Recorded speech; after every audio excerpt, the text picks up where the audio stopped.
I understand this is a great person, but unfortunately, that you need to have an ROI. Every dollar needs to have an ROI, and we don't have a lot of time for trial and error.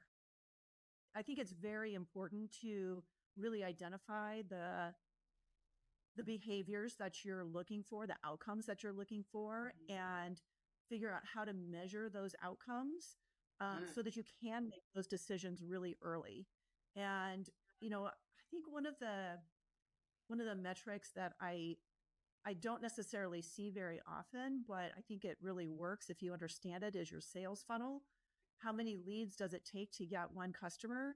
And what is that whole sales process, and how do people convert? So do they convert to a demo? And once they have a demo, what do they convert to? And really, what does it take to get to that sale, so that you understand that? And that's going to help you understand your sales force and your marketing efforts to find out how effective and efficient they really are.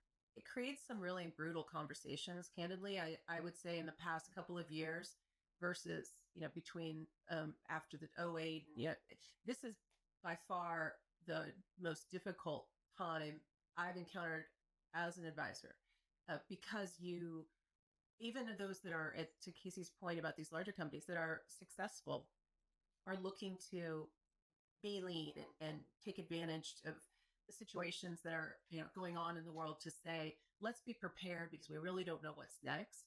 And it forces us to be the outside party that sees names on a page and doesn't have a relationship, and is forced to say, I understand this is a great person, but unfortunately, that you need to have an ROI. Every dollar needs to have an ROI, and we don't have a lot of time for trial and error. So Karen, to your point, we're the ones quantifying that and really challenging them to say, is it absolutely necessary? And it's tough because we feel it too. I never want to see people let go, great people that are hardworking.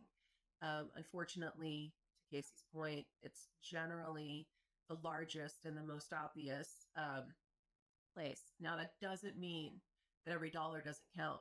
So, I know, Casey, I've seen you challenge on cloud-based tools. So do you need 10 licenses of this? Or have you considered this software? So, every little thing I think is a benefit, and that really applies to all companies. But particularly with SaaS, where you have a lot of different people working independently and they're all very loyal to the founder and the vision, you have to have some really tough conversations.